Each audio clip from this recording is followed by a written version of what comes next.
Let's talk about building wealth. This is stage 4 of the 5 stages to financial freedom. We're going to help get you smarter today so you can be richer tomorrow. Now, if you're tired of the same old thing, go ahead and click subscribe or follow us so you can see our next videos and our video series and dive in and start learning all you can to get you to that financial freedom.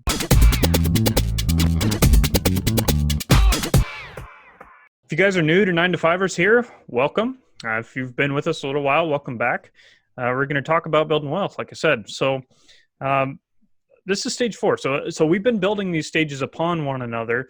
And, stage 1, we're starting with building our preferred life. What is it that we want our life to actually look like? What is it that we're actually doing everything that we're doing for? Stage 2 is reducing the expenses. It's building the foundation to build the rest of your financial platform on.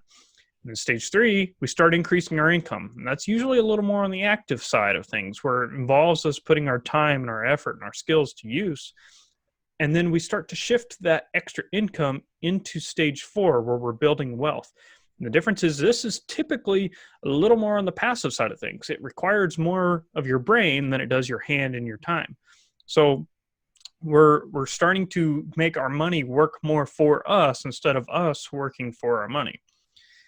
But a lot of people tend to have a hard time with this stage because they have these beliefs that have been ingrained in them. We've all had it ingrained in us since we were real little. Money's bad, money's the root of all evil, and like things like that. You hear it, and it's just, you may not believe it, but it's there, and it sinks in, and it affects the decisions that you make. So then when you're hearing that, hey, you should go build some wealth, that connotation that you automatically react to is it's a negative association that you have now with building wealth, and you react in the same way. Look, hey, I can't build wealth, otherwise it's bad and I'm a bad person. I don't want to be a bad person. So we got to kind of shift our mindset around that. Why is it that we're building wealth? Why is it important? What is going on? And it's not that we can't be wealthy and lose our happiness. Now, and the reason I say that is this is so ingrained in things like that. When you look up the definition of wealth in dictionary.com, it tells you it's a noun. It means a great quantity or store of money, valuable possessions, property, or other riches. Great. If you go all the way down to the bottom, number 6, obsolete, happiness. Wait, what?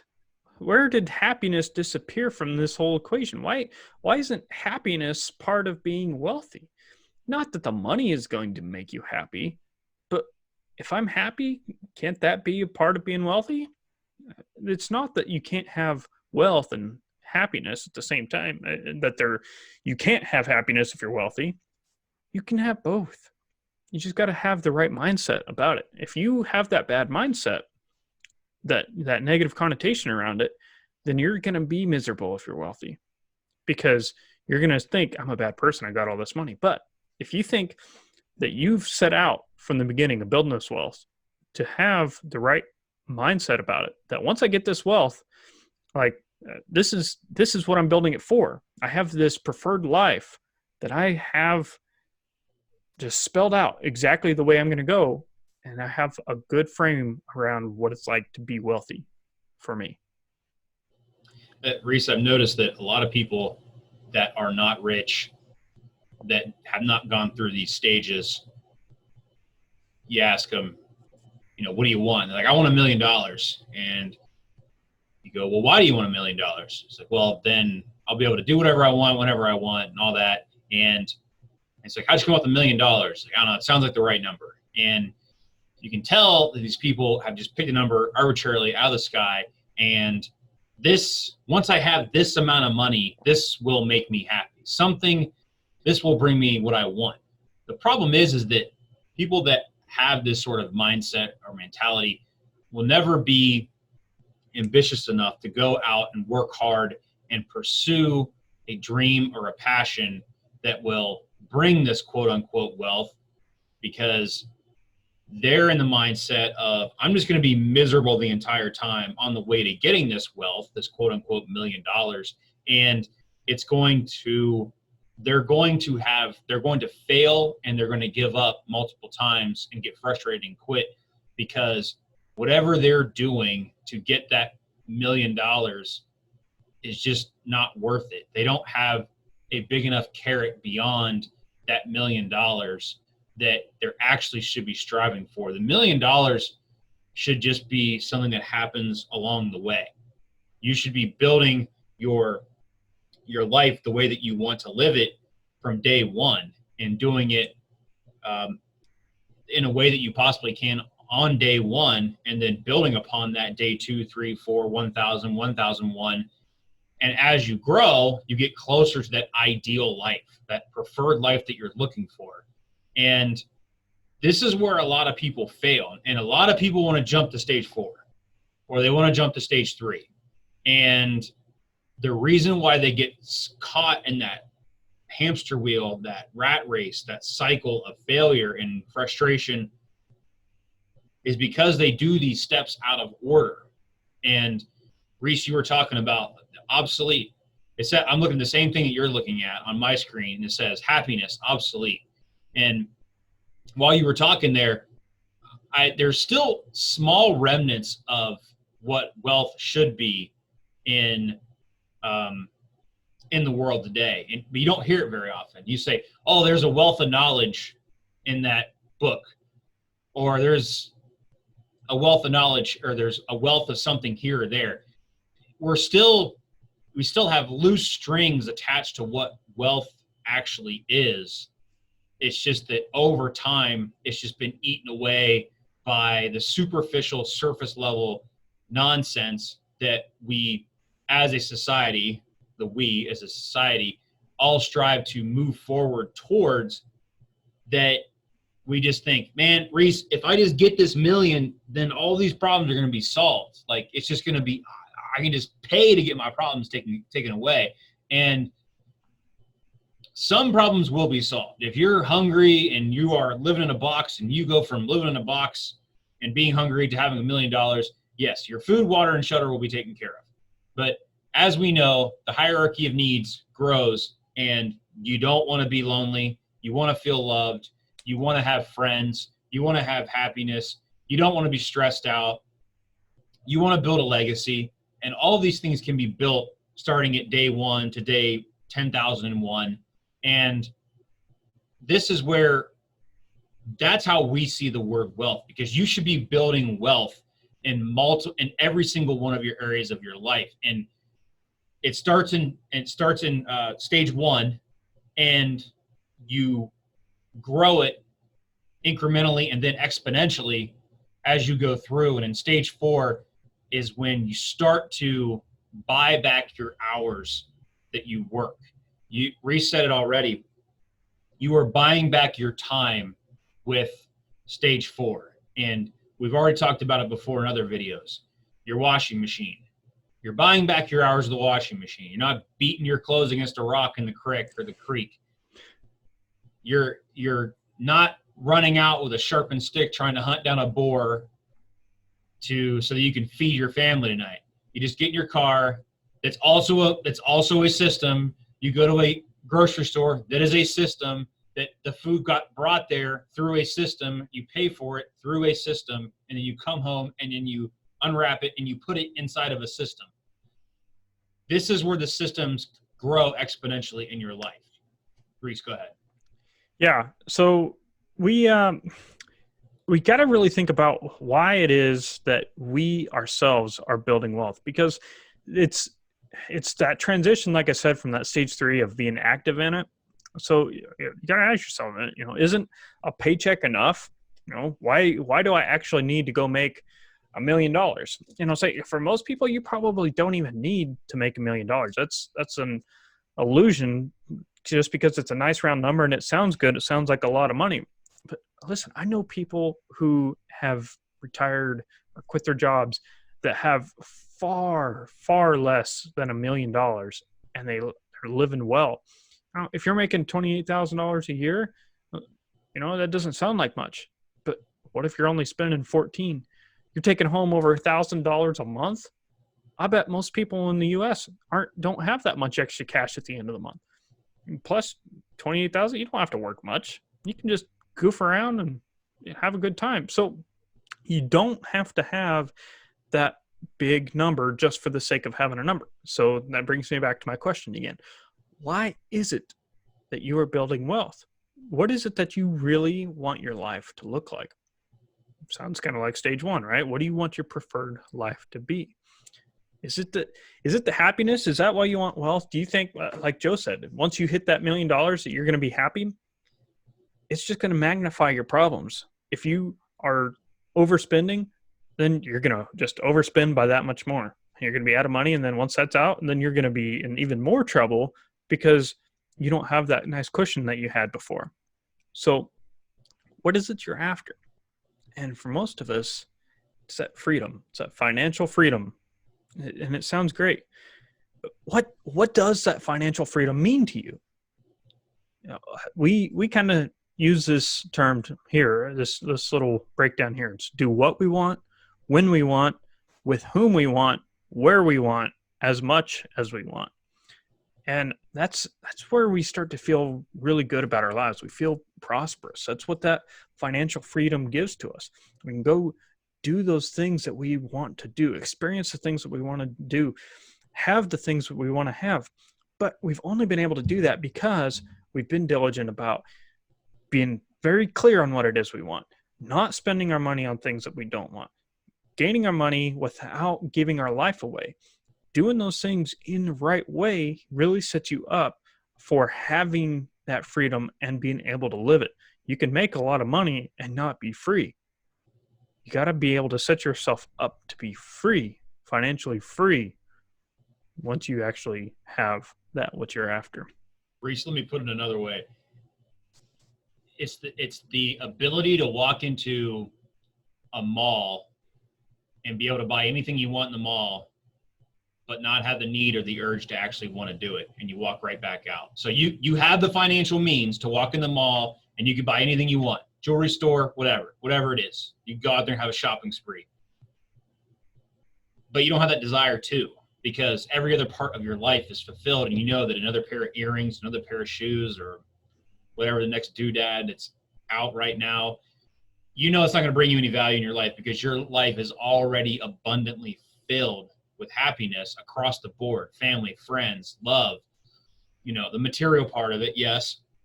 Health. You're good across the board. You just go there to kill some time, have some fun. That's, to me, what really is being wealthy is. You have the means to do it, but there's no desire to fill that empty void. Yeah. So what does this actually look like? What is it? What is this wealth? Now, you can have your money tied up in a lot of things that don't really do much for you. You can have a house paid off that's worth a lot of money, but it's not bringing you any income. You can have a $500,000 house and you're living in it and it's not bringing you any money. It's not really doing you any good to have that much worth. So how do you actually build that wealth that's going to work for you? Remember, you're working smarter at this point. You're trying to think about how to get that money to work for you. That money tied up in your house, it's not working for you. So what you want to do is invest in income producing assets. Very clear there. Income producing assets. What goes into income producing assets? Here, there's 4 key components to income producing assets. Building wealth with these, yes. So it's got to have cash flow. That's number 1. Cash flow. Is it bringing in money? Is it positive? You're not having to shell out extra money for it. It's not just not doing anything like gold where it would just be sitting there. Maybe it's a rental. Maybe it's a stock that pays you a dividend. Something along those lines. It brings you cash flow. Number 2, it's appreciable. It can go up in value and tends to go up in value. There's a lot of things that depreciate, such as a car. A car depreciates. Yes, you can have your car paid off, but it's still declining in value over time, as opposed to, say, a rental property. It's bringing you cash flow if you do it right. But 2, tends to go up in value over time. It's appreciating. Number 3, your due diligence. You have to know what it is. You have to understand your investment. That asset, you have to know how it works. Now, if you can buy stock in a bank, but if you don't really know how banks work, then you're not going to know what things to watch out for or when to maybe sell that stock off. You gotta do your due diligence. If you see people doing real estate and sounds great, sounds really fun, but you don't know the level of involvement that it's really going to take for you or what it is that you're wanting, that's not going to make sense to you, and you're not going to know what decisions to make at the right time. So you got to do your due diligence on these. And number 4 is your level of involvement. So your level of involvement is how much time are you going to have to devote to it? Because I don't know of anything that is absolutely 100% passive. There's going to be some kind of involvement. There's going to be some kind of work. Just what is that? And there's no specific answer for that, because there may be a higher return that you get that you're accepting a little more involvement, or maybe it's the other way around. Maybe, well, this one doesn't make as much, but I don't have to do anything for it. It's kind of a return on your time. So you're looking at the cash flow, your appreciable assets. How much does it appreciate? How much due diligence do we have to do? Do I understand what it is? And your level of involvement. How much of my time is this going to take? Reese, let me go through them again. Maybe I'll spin it a different way or add a little bit to it there. So cash flow. This is a perfect example going back to, do you want to, like the person that wants the $1 million? Okay, here's 2 different options for you. You can have $25,000 a month coming into you tax-free for the rest of your life, or you can have a lump sum of $1 million. And let's just add another caveat to it. The $25,000 a month, whether you spend it or not, if you get close to the $1 million mark, we'll just cut it off until you start you start spending that money, and then we'll start sending you money again. Which is better? Well, the $1 million, you can take it and you could double, triple it or whatever, or you could blow it all and you're back to zero again. $25,000 coming in every single month, not guaranteed, but darn near guaranteed, because that's kind of what cash flow is when you're buying assets. That's coming in every single month, and you're not working for it, and you can always count on it coming in. And that's what I lean to, is the cash flow, because cash flow is just, I love it. I'll just say that. I'll just end it with that. Appreciable assets. The first thing I was talking about with real estate, and this is a real life example. Mobile homes don't appreciate; they depreciate. It's hard to get insurance on them. They're a pain in the neck. They don't appreciate. If you have a mobile home that's 40 years old, it ain't worth what a brand new mobile home would be right off the line or whatever. A house is different. You got a brick house that's maybe 30 years old, solid structure. It has a track record in that area of what the comps are. That's better than a new house in an allotment that just was created. And I've read this in multiple books when it comes to buying houses. Rich people tend to buy houses in markets and areas and neighborhoods that have already been established, that are kind of seasoned for 20, 30 years. If you're buying a house in a new allotment area, the value that they're setting for that house is based off of a house that they just sold a month ago or 6 months ago, which they haven't had time to let that season a little bit. So you don't really know. It's an artificial number. Due diligence. Me personally, this can be, people tend to go to 2 opposite ends of the spectrum of this. They either wing it and don't do any due diligence, or they go down a rabbit hole and they turn into paralysis of analysis. I've been guilty of the paralysis of analysis myself in many things. And this is a certain level where you have to learn maybe 40% of it before you pull the trigger and put some money out there and just take a calculated risk, because you're never going to learn from books 100%. Never. And even if you get into the business and you just keep pushing and pushing and pushing and become a master at it, you're still never going to hit up 100%, because the game is always changing all the time. But you can't wing anything either. So your due diligence is a comfort level.